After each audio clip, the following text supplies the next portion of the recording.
Hi, thank you for having us today. It's a great opportunity. My name is Luka Kinard. I'm 16 years old and I'm a sophomore at High Point Central High School.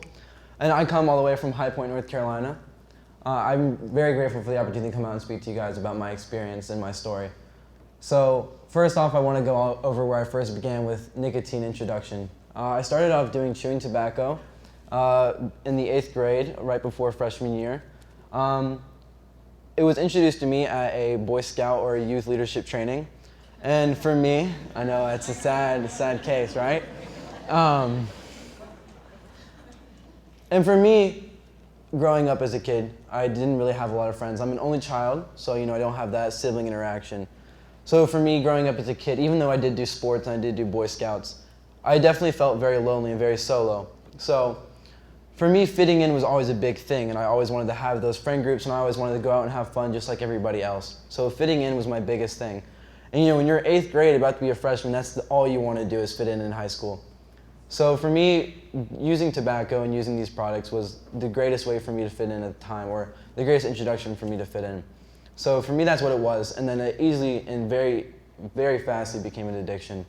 I started doing chewing tobacco, that moved over to cigarettes and cigars. Then it was kind of a mix of everything. And then I remember close to the end of the summer before freshman year, vaping was first introduced to me. It was not a Juul, it was not a pod system. It was actually one of the vape tanks. It was a larger one, it was Smot. And I remember I thought it was the coolest thing ever, just to be able to puff out a huge cloud. I thought it was visually appealing, I thought it was appealing to the way it made me feel. Everything about it was appealing to me, minus the effects that it had on my family. So then I got to freshman year, and it's Friday night game, and being a freshman, I had to sit in the back of the stands, whereas the seniors and juniors and sophomores, closer and closer, get to the field. And all I could see in the air was just a big plume of clouds. I was like, man, like, there's cops over here, there's parents, like nobody's doing anything, so it must be okay. So I really thought it was socially acceptable to do it, and also a great way to fit in. So then when I started to do it, for me it was just a way to fit in. I very fastly and very easily started to have friends. I started going out with people, I started going out to go eat, I started going to parties. And this was fun, it wasn't life though, it wasn't reality. For me, it very fastly became my escape, and it was very fast I became dependent on this to take away my stress and my anxieties. Being a teenager is a very hard thing. Even though the audience today isn't teenagers, I know that we've all been teenagers. So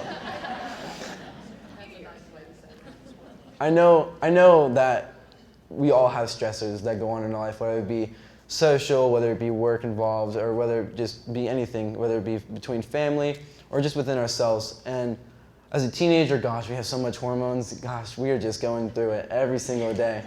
So I had so much stress and anxiety, along with the fact that I knew I was an addict, but I just could not accept that. There were so many things I couldn't accept. I couldn't accept the fact that I had quit sports. I stopped doing basketball and soccer. I used to be an A honor roll student. I very fastly became a failing student. Then I stopped doing Boy Scouts. So all my hobbies and things I enjoyed, I slowly and surely, or actually fastly and surely, began to lose interest in. My main interest was getting my fix. How can I get my next pod? How can I get my next fix of nicotine? A lot of us work, I know that. So I know that, during a work break, what you normally see is people going outside to work and smoking. Well, at school, you can't exactly just go outside and take a smoke break. So what I would do is I would do it in classrooms, I would do it in bathrooms, I would do it in cafeterias, library, everywhere on the school campus I would be doing it, whether it be in my sleeve or whether I'd simply just put my head down and think I was asleep in class. So it was very easy to do it and very easy to conceal an electronic cigarette. I began dealing it. It was very easy for me to do that. There's a market for it. Everybody wants to buy it. So me looking older, I would go into any convenience store. I would go into Sheetz was the one that does not necessarily have a problem with IDing. They normally do a pretty good job of that. But even for me, I could go into some Sheetz and they would not ID me. I actually remember one time when I was with my mom, we went into a Sheetz gas station, and they said, "Hey, what are you here for? You here for pods?" And I was with my mom, So it's very easy for us teens to access this, especially in secondhand smoke shops and little convenience stores, small gas stations. It's very easy. And everywhere you go, you see salt nic-based nicotine products, or you see, even Juul being recognized there. So it's very easy, it's very advertisable. And the youth really see it also. You know, we have so many different social media filters. We have Snapchat, we have Instagram, Facebook, kind of maybe, sorta. So, you know, we have so many social medias that we go through and that we look at. And there's so many big inspirations that we see, you know, whether it be musical inspirations or political or just anything really, even sports. So I know that there are some sports people that post about it.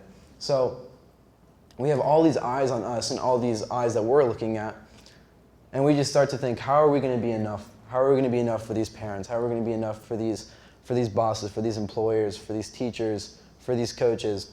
It's a lot of fitting in. So that's the reason why I started, was I wanted to fit in. But for me afterwards, it very fast became what I was dependent on. I knew that I was messing up. I knew that I was losing a lot of connections with my family and relationships with my family, and definitely a lot of friends. And I realized that I was going down a wrong path, but I did not want to accept that. And I dealt with a lot of shame. I think as people, especially as teens, that we deal with a lot of guilt and shame. You know, the difference between guilt and shame is that guilt is, I made a mistake and I feel really bad that I made that mistake. Versus shame is, I made a mistake, so I am a mistake. And that's where we get lost at. So I feel like, with me especially, I definitely dealt with a lot of shame. I thought that just because I'm failing school, I'm vaping, and I'm now using other substances, I'm drinking, I'm smoking weed, I'm using opiates, I'm sitting here, you know, everything is just going downhill. I quickly began to say, you know, I'm just a failure, whatever. I had the big case of just, oh, whatevers.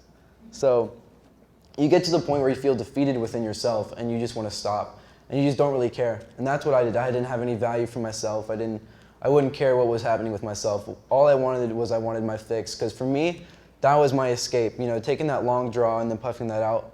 Not only was it something that felt good, but it was a visual representation of what I thought was my stress going away. So it was a big thing for me that I really was dependent on. Back in September of 2018, I actually had a seizure related to it, to vaping. I had, prior to the seizure for 4 weeks, or even prior to the seizure, I had never had a seizure before. Prior to the seizure though, for about 4 weeks before, I had severe chest pains, I had cold sweats, headaches. There were some times where I felt very weak, where I couldn't keep my eyes open. And the whole time throughout my addiction, I definitely dealt with a lot of insomnia. You know, I could not sleep. I've always been known to be a night owl within the family, but it was to the point where I could pull an all-nighter for about 3 or 4 days and that was normal, pulling all-nighter for a few days. So it was taking adverse effects on my health, you know, and for me that wasn't even the turning point. After the seizure, I continued to vape. I didn't really see it as anything big. I was just like, well, this happened, it happened, and it could happen again, whatever. I didn't care that my health was being affected. It wasn't really until I was sent to California by my mom and my dad for rehab in Los Angeles, Long Beach, California, that I really thought, man, like this is a problem. I'm getting sent to rehab. So my mom told me the night before, she told me, you're going to rehab, but you're going for 8 days, don't worry. 8 days became 40. It's a little joke between me and my mom, but no hard feelings, right? So, you know, my whole life really changed. It was like, you know, there's no social media, there's no contact with people. There's so many things that we take for granted that you didn't get there. For example, you know, you didn't have people holding doors for you. You don't have the opportunity to go use the bathroom whenever you want. You know, I had to go ask, like, hey, can I use the bathroom? And I had somebody walk me up the stairs, unlock the door. You know, it was very annoying. It was very time-consuming. You know, you're constantly having eyes on you. I couldn't turn the corner if I dropped something. I couldn't turn the corner at all. You know, there's always got to be eyes on me. So you feel very restricted in where you are in rehab. You know, you didn't have that good morning. You didn't have that good night. You didn't have that I love you from a family member or a friend. You didn't have contact. The most contact I had with my parents, the typical was between 5 to 10 minutes a day with your parents on the phone. You know, within 5 to 10 minutes, that's not a lot of conversations. Like, you know, how are you? How are things doing? Back and forth, and then switch to the other parent. But thankfully, I earned 15 minutes, right? Big woo. So, you know, you didn't have a lot of communication with your family even. You do have the opportunity at that rehab center to gain the opportunity to be able to contact some of your friends, but of course, that has to be approved. yes, you did get mail and you did get letters, but once again, that has to be approved as well. So it's a lot of things that you feel very restricted against, and that's what my life was like for 40 days. And it really wasn't even until I'd say the last maybe 5 days of me being there that I really thought, man, like I've really got to stop vaping. So one of the biggest things in rehab is that you have to have a family contract. That's one of the big things of getting out of rehab is making the home contract. And within our home contract, it was you're going to stay sober and you're going to stay away from nicotine products for the next 2 months after rehab. And you know, I thought, man, like 2 months, okay, I can do that. 2 months, we'll see how it goes. But then after that 2 months, dude, I'm going to go back at it. And when I got back home, I quickly saw that, you know, I have a big opportunity, especially when the Wall Street Journal hit, you know. I have, for those of you who don't know, I have an article with Wall Street Journal. I've done interviews with CNN, ABC News, Good Morning America. So I've definitely had an outlet, definitely a lot of outlets, and I definitely have a lot of eyes on me. And I realized that coming back home, I realized, man, like I have a big opportunity here to influence a lot of teens and a lot of youth. So for me, that was my changing point, realizing that I had a very black and white thinking. It was a big ultimatum. Do I sit here and do I decide to go back to the same things I used to do, go down the same path, and just honestly, if I hadn't gone to rehab, I'd probably be either dead or in jail at the point I was at. I was very explosive. There was a lot of arguments at home, a lot of destruction of property, whether it be kicked in doors or broken chairs or dents in cars. You know, there's so many things that I broke at home. Sorry about that. So, you know, it was explosive and it definitely needed to change. I went through so many different ways to quit. I went through one-on-one counseling, family therapy, school counseling. I got sent to a psychiatrist. I got tested for behavioral and for focusing disorders such as ADHD and ADD.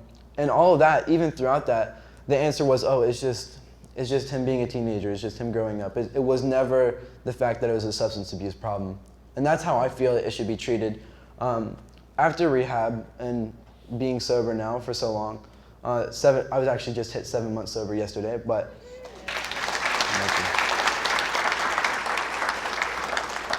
so after seeing this experience and the way I feel after all this, you know, before when I was using, I used for about 1.5 years, maybe even more, I think about 2 years. It was pretty close to 2 years. I had a big, it's me versus the world attitude. You know, I didn't think I had any support. I didn't think anybody could really relate to what I was going through.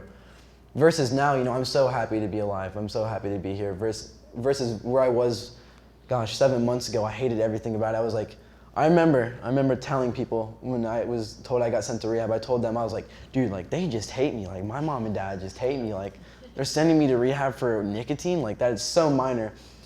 And I feel like that's the stigma and the connotation that we have with nicotine, you know, is it's just nicotine, it's not meth, it's not cocaine. Although yes, it does not have those immediate responses such as those drugs do, but the adverse effects that it has on us teens takes a toll, and it's very rapid, but it's not in our faces and it's not immediate. However though, I feel like very soon it can be with the amount of people that we've seen that are having related problems as me. You know, this is a whole generation that we're talking about that are becoming addicts and that are addicts. So now we're at the point where what do we do for the people that have this addiction, and what do we do for the people that don't so we can prevent it? Now what do? I actually go around to schools within my state, North Carolina. I'm more than happy to do them other states. However though, you know, I gotta go to school still. So I go there and I talk about my experiences and I talk about some other things. I talk about, you know, different ways to deal with anxiety and just cope. I guess I'll share a few of those. So the 3 things I normally focus on is, I normally say to teens is that, one, because the feeling of being alone as a teen is so potent. I normally always say, you know, no matter what, you guys aren't alone and that you guys have support. Because I feel like that's the greatest thing is to be accepting and be supportive of somebody who's going through anything, even addiction also. You have to be supportive and you have to be accepting, because if you put any judgment, that feeling of shame that they're having is only going to get worse. So I always say, you know, you're supported and that you're not alone. And the second thing I say is that you have to take things day by day. A lot of time as teens, and then a lot of time even as adults or anybody really, just humans, is we overthink our futures. You know, it's great to think about the future. What am I doing next week? Is there an event? Do I have to get these priorities done? But we always think of all the negative outcomes. That's what we do as people, is we focus on the negative. And we really overwhelm ourselves. We really overthink ourselves, and that takes a toll on us. So I normally say just take things day by day, meaning that we have to go by what we know now, and what we know now is the present. So there's so many things and so many fears that we have as humans. You know, there's the fear of missing out, the fear of the unknown, and that all involves the future. All things that aren't now. We know what happened in the past, and we can't change the past, as unfortunate as that is. But now we have the opportunity to know what's going on. We know our surroundings. We know we're all sitting in a room. We know we're listening to some 16-year-old speak. But we know where we are now. So that's where it comes down to us as characters. Is it comes down to, do we know what we know is going on now, and how can we change that? And then the third thing I always say to them is that your mistakes don't make you a mistake. Because as humans, we typically think that we're not going to be enough. Oh, I have to give up. I'm not enough. I'm a failure. I'm such a disappointment. No one ever is going to be a mistake. That's just not humanly possible. You cannot look at somebody and be like, nope, mistake, X that one off the list. You can't do that. We're all humans, and we all have our pros and cons. So that's the biggest thing, as I say to them, is that your mistakes don't make you a mistake, because that also helps out with their shame. So those are the three things I always try and say to them. And it's really just a lot of support and getting to know them. And my hope for other advocates and other people that are trying to prevent addiction within teenagers with nicotine or even other substances as well, is that we are mostly accepting and mostly supportive of them. You know, definitely a lot in our school systems, there's a lot of punishments. You know, you get caught with a vape, 3-day suspension. What are you going to do in that 3-day suspension? You're definitely going to be vaping. You know, you're 3 days by yourself. I know that's what I would have done.